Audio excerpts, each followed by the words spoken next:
The question is how many three-digit numbers can be formed by using the digit 1 to 9 if no digit is repeated. So let's see how we are going to solve the given problem. तो चलिए शुरू करते हैं. तो first of all मैं आपको question के part को एक बार एक्सप्लेन कर देता हूँ कि ये क्वेश्चन क्या है. फिर अपन कॉन्सेप्ट पे बात करेंगे कि क्या कॉन्सेप्ट हम लोग इसको यूज करेंगे टू सॉल्व द प्रॉब्लम. ठीक है. देखिए आपको क्वेश्चन में 9 नंबर दे रखे हैं. ध्यान दीजिए यहाँ पे जीरो इंक्लूडेड नहीं है. पहला नंबर आपके पास 1 है, देन आफ्टर दैट इज 2, 3, 4, 5, 6, 7, 8 और 9. और क्वेश्चन में आपसे ये पूछा गया है कि आप इन 9 डिजिट को यूज करके आप 3 डिजिट के नंबर का फॉर्मेशन करिए. रेस्ट्रिक्शन साथ में ये है कि आपको कोई भी डिजिट को रिपीट नहीं करना है. तो ये तो हो गया क्वेश्चन का पार्ट. अब देखते हैं कि अपन इसको कैसे सॉल्व करेंगे. इनकेस अगर आप इस प्रॉब्लम को सॉल्व करना चाह रहे हैं तो आपके पास टारगेट क्या है. आपके पास टारगेट ये है कि आपको ये जो 3 ब्लैंक प्लेसेस हैं इनको फिल करना है. अब सपोज आप इन 9 में से कोई भी एक नंबर को इस प्लेस पे फिल कर देते हैं, लेट फर्स्ट प्लेस पे फिल कर देते हैं, तो मुझे लगता है ये इजीली आपको समझ में आ रहा होगा कि इनकेस अगर आपने फर्स्ट प्लेस को किसी भी नंबर से फिल कर दिया है तो सेकंड और थर्ड प्लेस पे एक एक डिजिट कम होना शुरू हो जाएगी. जैसे मान के चलिए आपने फर्स्ट प्लेस पे 1 डाल दिया, तो ऑब्वियस ही बात है क्योंकि क्वेश्चन में ये भी बोला गया है कि कोई भी डिजिट आपको रिपीट नहीं करनी है. अगर आपने फर्स्ट प्लेस पे 1 डाल दिया है तो सेकंड प्लेस पे आपके पास एक कम ऑप्शन बचेगा इस प्लेस को फिल करने के लिए.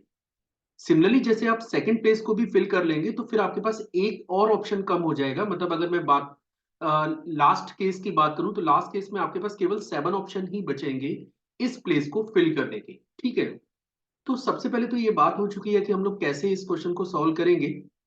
मुझे ये पता करना है कि फर्स्ट प्लेस को फिल करने के नंबर ऑफ वेज कितने हैं, सेकंड प्लेस को फिल करने के नंबर ऑफ वेज कितने हैं और लास्ट प्लेस को फिल करने के नंबर ऑफ वेज कितने हैं.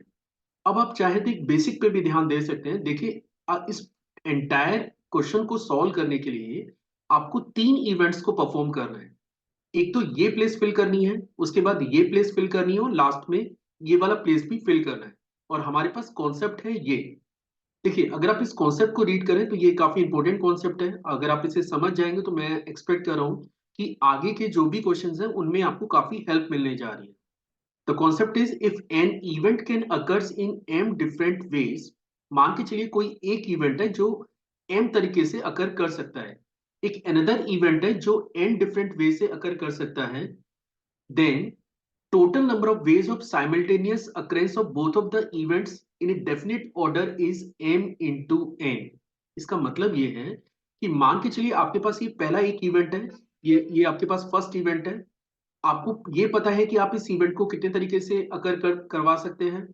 आपको ये भी पता है कि ये सेकंड प्लेस पे आप कितने तरीके से इसको फिल कर सकते हैं. आपको ये भी पता है कि थर्ड प्लेस पे आप इसे कितने तरीके से फिल कर सकते हैं. और इनकेस अगर आपको ये पता करना है कि इस एंटायर 3 डिजिट को नंबर को बनाने के नंबर ऑफ वेज कितने होंगे, तो आपको करना क्या है.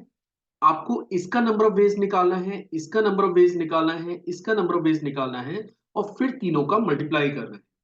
तो चलिए अब शुरू कर सकते हैं क्वेश्चन को. अगर आप इस फर्स्ट प्लेस को फिल करने जा रहे हैं, इस फर्स्ट प्लेस को फिल करने जा रहे हैं, तो इस प्लेस को फिल करने के जो नंबर ऑफ वेज आपके पास हैं दे आर एक्चुअली 9. सिमिलरली जब आप सेकंड प्लेस को फिल करेंगे तो जैसा मैंने स्टार्टिंग में आपको बताया कि एक बार अगर आपने फर्स्ट प्लेस को फिल कर दिया है तो सेकंड प्लेस को फिल करने के लिए आपके पास एक कम ऑप्शन बचा हुआ है. तो सेकंड प्लेस को फिल करने के जो नंबर ऑफ वेज होंगे दे आर 8. सिमिलरली जब आप लास्ट प्लेस को फिल करेंगे तो इसको फिल करने के जो नंबर ऑफ वेज हैं दे आर एक्चुअली 7. अभी आपको कुछ नहीं करना है, बस इस डाटा को सॉल्व करना है. तो आप देख सकते हैं डेट इज 9 8 जा 72 इंटू 7. बस आप इसको सिंप्लीफाई कर लीजिए and you will get the answer for the given problem.